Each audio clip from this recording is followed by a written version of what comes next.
मेरा नाम सावित्री श्रीवास्तव है। आज मैं क्लास 8 को हिंदी ग्रामर का पाठ संज्ञा के विकार लिंग वचन कारक पढ़ाने जा रही हूँ। तो आइए बच्चों शुरू करते हैं। सबसे पहले हम जानते हैं कि लिंग वचन कारक को संज्ञा के विकार क्यों कहा जाता है। विकार का अर्थ होता है बदलाव, अर्थात संज्ञा में बदलाव। तो बच्चों, संज्ञा में लिंग वचन कारक के कारण बदलाव आते हैं। तो सबसे पहले हम अध्ययन करते हैं लिंग का। लिंग क्या होता है? स्त्री या पुरुष का बोध कराने वाले शब्द लिंग कहलाते हैं। अर्थात जो शब्द स्त्री या पुरुष जाति का बोध कराते हैं वे लिंग कहलाते हैं, जैसे लड़की, लड़का, भाई, बहन आदि। लिंग के दो भेद हैं, पुल्लिंग और स्त्रीलिंग। पुल्लिंग जो शब्द पुरुष जाति का बोध कराते हैं वे पुल्लिंग कहलाते हैं, जैसे बालक, लड़का, पिता आदि। तथा जो शब्द स्त्री जाति का बोध कराते हैं वे स्त्रीलिंग कहलाते हैं, जैसे बालिका, लड़की, माता इत्यादि। अब आइए बच्चों, हम देखते हैं कि लिंग का निर्णय किस प्रकार किया जाता है। कैसे हम जानते हैं कि ये वस्तु पुल्लिंग है या ये स्त्रीलिंग है। तो आइए उसको हम स्पष्ट करते हैं। प्राणीवाचक शब्द बच्चों, अर्थात लिविंग थिंग्स जिसको आप कहते हैं, प्राणीवाचक शब्द जो होते हैं वो प्रायः इनके लिंग का निर्धारण या इनके लिंग का निर्णय प्राकृतिक होता है। जैसे माता पिता में माता स्त्रीलिंग है, पिता पुल्लिंग है।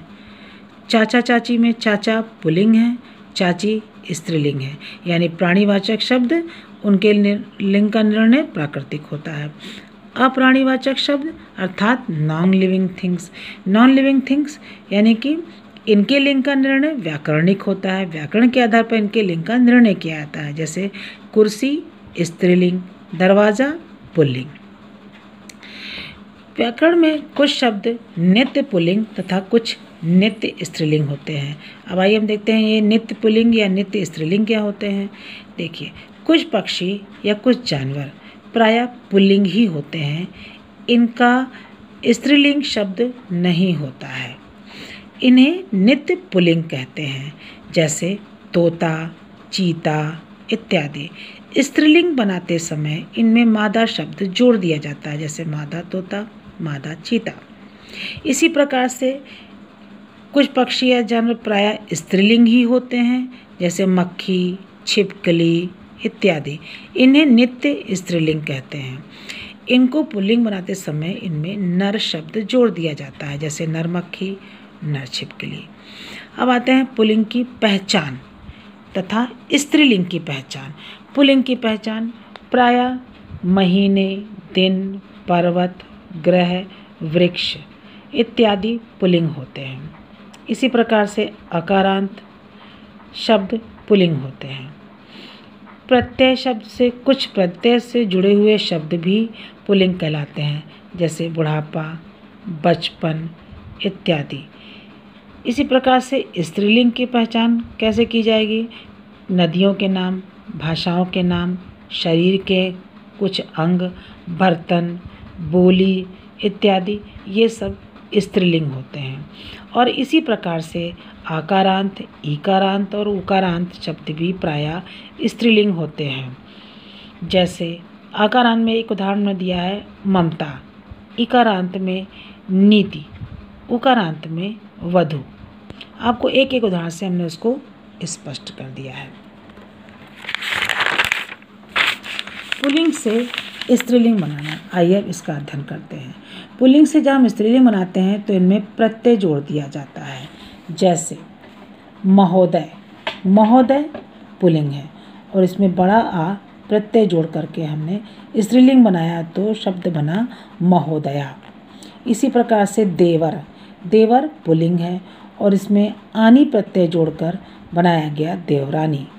कहार ये भी पुल्लिंग है और इसमें प्रत्यय जोड़ा गया इन तो बना कहारिन।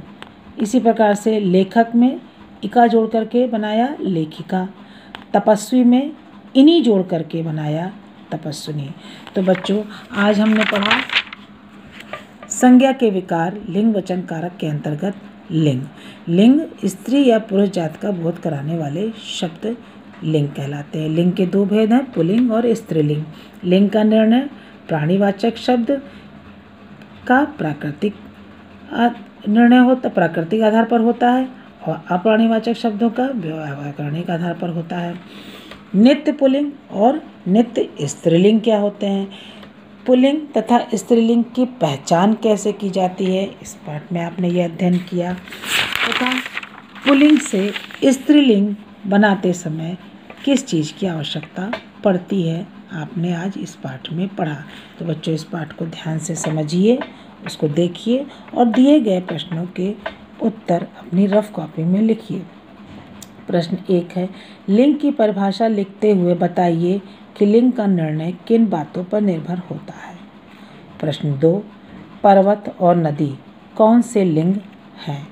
धन्यवाद।